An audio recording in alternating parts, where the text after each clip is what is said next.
राम नाम सत्य है, राम नाम सत्य है, राम नाम सत्य है, राम नाम सत्य है, राम नाम सत्य है, राम नाम सत्य है, राम नाम सत्य है।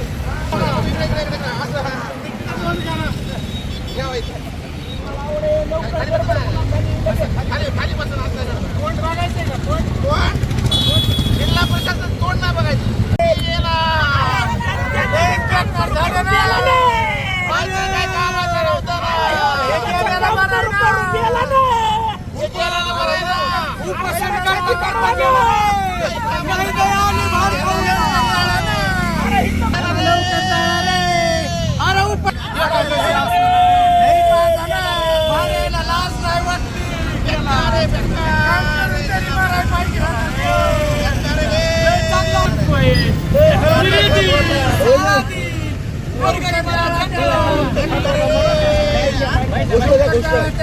प्रशासनाला तिरडी भेट आंदोलन हे डॉक्टर गणेश ढवळे यांच्या माध्यमातून करत आहोत. तर ही तिरडी भेट आंदोलन बीड जिल्ह्यामध्ये का जिल्हाधिकारी कार्यालयासमोर करत आहेत, तर ह्याचे कारण ज्यावेळेस तिथं झाडं होते, केंद्रेकर साहेब असताना त्यांनी झाडं लावली होती फक्त आंदोलन करण्यासाठी, पाण्याची व्यवस्था केली. तसंच ही रस्ता दुरुस्तीच्या नावाखाली सगळे झाडं तोडलेली, इथं पाण्याची व्यवस्था नाही.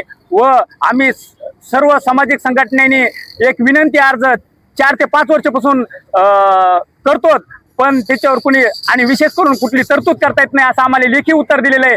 आणि जर आम्ही एक विनंती केली, जर तुम्हाला करता येत नसलं तर आम्हाला फक्त परमिशन द्या, आम्ही सगळं वर्गणीद्वारे आम्ही शेडचं निवारण करू आमच्या पद्धतीनं, पण ते पण करायला शासन धजावत नाही. यासाठी ही तिरडी आंदोलन ह्यासाठी करतो की एक आमचे सहकारी ऊसतोड कामगार मजूर हे सातत्याने आंदोलन करीत आहेत आणि आमरण उपोषण आहे. आज 7 दिवस झाले तरी कुठलंही प्रशासन इथं आलेलं नाही, कुठलं पालकमंत्र्यांनी साधं विचारणा केली नाही, पालकमंत्र्याच्या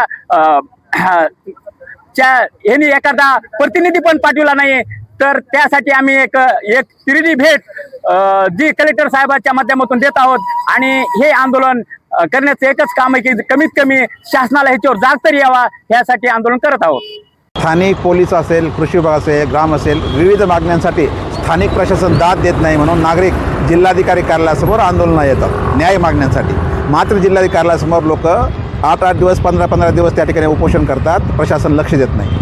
3.5 वर्षापूर्वी याच ठिकाणी आप्पासाहेब पवार नावाच्या पारध्याचा उपोषण करताना मृत्यू झालेला आहे.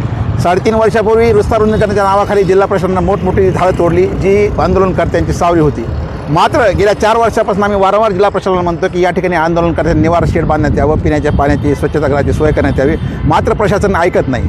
प्रशासनाला आम्ही ते सांगितलं, जर प्रशासन करत नसेल तर आम्ही लोकवर्गणीतून बांधतो, प्रशासन मंजुरी द्यावी. मात्र प्रशासन मंजुरी देत नाही. सध्या खूप उन्हाळा आहे आणि अशा आमरण उपोषणामध्ये एखाद्या माणसाचा मृत्यू होऊ शकतो आणि त्यामुळं जिल्हा प्रशासन या ठिकाणी बीड जिल्ह्याचं मृतप्राय झालेलं आहे. जिल्हा प्रशासनाला त्याची लक्ष वेधण्यासाठी आज आम्ही जिल्हाधिकाऱ्यासमोर तिरडी आंदोलन केलं आणि तिरडी आंदोलन जे आहे ते जिल्हा प्रशासनाला भेट देणार आहोत. कमीत कमी या निमित्तानं तरी जिल्हा प्रशासन आंदोलनकर्त्यांची बाजू ऐकून घेईन, त्यांच्या वेदना व्यथा समजून घेईल आणि आंदोलनकर्त्यांसाठी निवारा, स्वच्छ पिण्याचं पाणी आणि त्याचबरोबर स्वच्छता आदींची मूलभूत सुविधा सोय करेल असं आम्हाला वाटतं.